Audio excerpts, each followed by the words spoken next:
Pernah tak anda rasa geram bila tali kasut asyik terbuka sendiri, atau risau kasut nampak tak kemas sebab cara ikat yang salah? Sebenarnya, di sebalik rutin mudah ini, ada sains topologi yang sangat menarik dan boleh mengubah cara anda melihat tali kasut. Ini bukan cerita dongeng, tapi realiti matematik. Mari kita selami rahsia-rahsia di sebalik setiap lilitan dan simpulan tali kasut kita. Dari mana datangnya masalah tali yang mudah terbuka? Ramai dari kita mengikat tali kasut menggunakan simpul nenek tanpa sedar.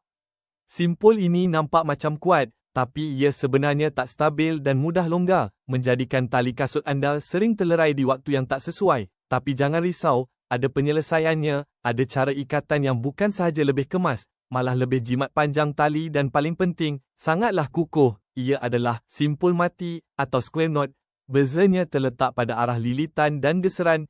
Dengan simpul mati, setiap bahagian tali saling mengunci dengan sempurna, menghasilkan tekanan sekata yang menghalang tali daripada tergelincir. Selain simpulan, cara ikatan tali juga penting. Ikatan silang menyilang tradisional mungkin popular, tetapi ikatan lurus atau straight latching terbukti lebih efisien. Ia mengurangkan geseran dan ketegangan pada mata tali, menjadikan kasut lebih selesa dan tali lebih tahan lama.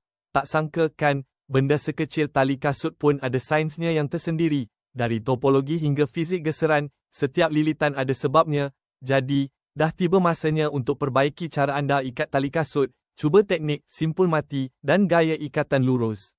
Anda pasti akan rasa perbezaannya. Kasut lebih kemas dan tak perlu lagi risau tali terbuka. Kongsikan video ni kalau anda rasa berguna dan jangan lupa subscribe untuk lagi banyak rahsia kehidupan yang kami bongkarkan.